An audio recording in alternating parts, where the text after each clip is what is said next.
সময়ের সাথে পাল্লা দিয়েই যেন পরিপক্ক হয়ে উঠছে ইরান। তেহরানের কাণ্ডে শত্রুদের চোখ ছানামরা।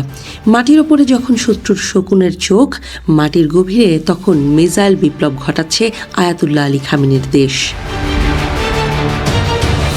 যুক্তরাষ্ট্রের সঙ্গে চলমান উত্তেজনার মাঝেই নতুন ভূগর্ভস্থ ক্ষেপণাস্ত্র ঘাঁটি উন্মোচন করেছে ইরান। দেশটির ইসলামী বিপ্লবী গার্ড কোর IRGC এই ঘাঁটির আনুষ্ঠানিক উদ্বোধন করে। ইরানের রাষ্ট্রীয় গণমাধ্যমে প্রকাশিত ভিডিও ছবিতে ঘাঁটির ভেতরের বিভিন্ন সামরিক স্থাপনা এবং ক্ষেপণাস্ত্র ইউনিটের কার্যক্রম তুলে ধরা হয়েছে। এই ভূগর্ভস্থ ক্ষেপণাস্ত্র ঘাঁটির উদ্বোধনী অনুষ্ঠানে উপস্থিত ছিলেন ইরানের সশস্ত্র বাহিনীর প্রধান chief of staff major general Abdul Rahim Musavi এবং IRGC-র এরোস্পেস ডিভিশনের কমান্ডার ব্রিগেডিয়ার জেনারেল সৈয়দ মাজিদ মুসাভি। এ সময় ঘাঁটিতে মোতায়েন থাকা ক্ষেপণাস্ত্র ইউনিটগুলোর সক্ষমতা, প্রস্তুতি এবং কার্যকারিতা পর্যালোচনা করা হয়। ঘাঁটি পরিদর্শন শেষে ইরানের সামরিক কর্মকর্তাদের উদ্দেশ্যে ব্রিফিং দেওয়া হয়েছে। সেখানে আধুনিক প্রযুক্তি ব্যবহার করে কিভাবে ক্ষেপণাস্ত্র ব্যবস্থার উন্নয়ন ঘটানো সম্ভব সে বিষয়ে বিস্তারিত তুলে ধরা হয়। কর্মকর্তারা জানান, এই ঘাঁটি ইরানের প্রতিরক্ষা ব্যবস্থাকে আরও শক্তিশালী করবে, সেই সঙ্গে যে কোনো সম্ভাব্য হুমকি মোকাবেলায় কার্যকর ভূমিকা রাখবে।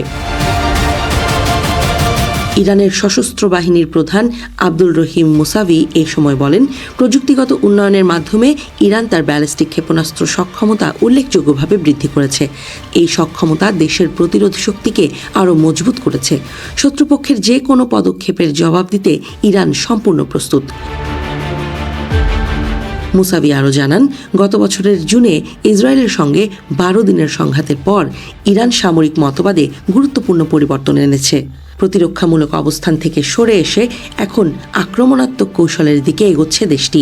নতুন এই কৌশলে দ্রুত এবং বড় পরিসরের অভিযান, অসম যুদ্ধ এবং কঠোর সামরিক পদক্ষেপকে অগ্রাধিকার দেওয়া হচ্ছে।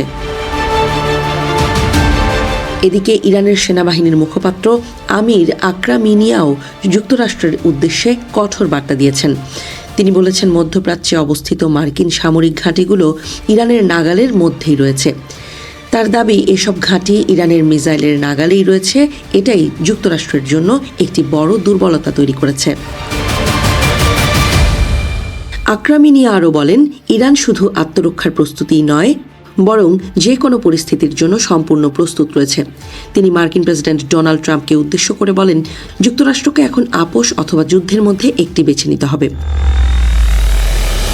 বিশ্লেষকদের মতে, নতুন এই ভূগর্ভস্থ ক্ষেপণাস্ত্র ঘাঁটি উন্মোচনের মাধ্যমে ইরান স্পষ্ট বার্তা দিতে চেয়েছে যে দেশটি সামরিক দিক থেকে আগের চেয়ে আরও সুসংগঠিত এবং শক্তিশালী।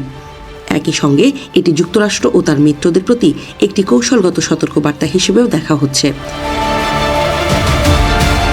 মধ্যপ্রাচ্যে চলমান উত্তেজনার মধ্যে ইরানের এই পদক্ষেপ পরিস্থিতিকে আরও জটিল করে তুলতে পারে বলে আশঙ্কা করছেন আন্তর্জাতিক বিশ্লেষকরা। তবে ইরানের পক্ষ থেকে দাবি করা হচ্ছে, এই সামরিক প্রস্তুতি শুধুমাত্র দেশের সার্বভৌমত্ব ও নিরাপত্তা রক্ষার উদ্দেশ্যেই নেওয়া হয়েছে।